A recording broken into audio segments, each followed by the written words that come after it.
ಬಂದು ಅವರು ಏರ್ಪೋರ್ಟ್ ಬೇಡ ಅಂತಾನೆ ಹೇಳ್ತಾ ಇರೋದು. ಯಾಕಂದ್ರೆ ಏರ್ಪೋರ್ಟ್ ಬಂತು ಅಂದ್ರೆ ಈ ಲ್ಯಾಂಡ್ ಅಲ್ಲಿ ಬಂದು 3000 ಎಕರೆದಲ್ಲಿ ಏರ್ಪೋರ್ಟ್ ಬಂದಂದ್ರೆ ಮತ್ತೆ ಮತ್ತೆ ಕಂಪ್ನಿಗಳು ಬರ್ತಾನೆ ಇರ್ತದೆ, ಮತ್ತೆ ಬೇರೆ ಏನಾದ್ರು ಬರ್ತಾನೆ ಇರ್ತದೆ.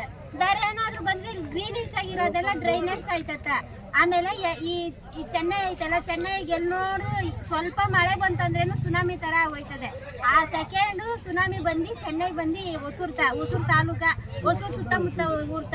ಆದ್ರೆ ನೀವು ರೈತರು ಬಂದು ಏನಕ್ಕೂ ಭಯ ಬೀಳ್ಬೇಡ್ರಿ. ನಿಮ್ಮ ನೆಲ, ನಿಮ್ಮ ಹಕ್ಕು, ನಿಮ್ಮ ಊರನ್ನ ನೀವು ಕಾಪಾಡಬೇಕು. ಐಕ್ಯಮತ್ಯವಾಗಿರ್ಬೇಕು. ನಿಮ್ಮ ಊರನ್ನ ನೀವು ಕಾಪಾಡಬೇಕು. ಬೇರೆ ಯಾರೋ ರಾಜಕೀಯರು ಬಂದು ನಾವು ಮಾಡ್ತೀರಿ, ಅದ್ ಮಾಡ್ತೀರಿ, ಇದ್ ಮಾಡ್ತೀರಿ ಅಂತ ನೀವ್ಯಾಕೆ ಬಿಟ್ಕೊಡ್ತೀರಾ? ಬಿಟ್ಕೊಡ್ಬೇಡ್ರಿ. ಬಿಟ್ಕೊಡೋಕು ನೀವು ಹೋಗ್ಬೇಡ್ರಿ. ನೀವೆಲ್ಲಾರು ಊರವರೆಲ್ಲ ಒಗ್ಗಟ್ಟಾಗಿರ್ರಿ. ನಮ್ಮ ವ್ಯವಸಾಯನ ನಾವು ಕಾಪಾಡ್ಕೊಳ್ಳೋಣ. ಮುಂದೆ ಬರೋ ಜನರೇಷನ್ ಬಂದು ವ್ಯವಸಾಯದ ನಾವು ತೋರಿಸ್ಕೊಡ್ಬೇಕು. ರೈತರ ಮಕ್ಕಳಿಗೆ ಬಂದು ಹೆಣ್ಣು ಕೊಡ್ತಾ ಇಲ್ಲ, ಏನಿಲ್ಲ. ಆದ್ರೆ ರೈತರದ ಮುಂದಿನ ದೇಶದ ಬೆನ್ನೆಲುಬು. ನೀವು ರೈತರಿಗೆ ಸಪೋರ್ಟ್ ಮಾಡಬೇಕು ಎಲ್ಲಾರು. Thank you so much.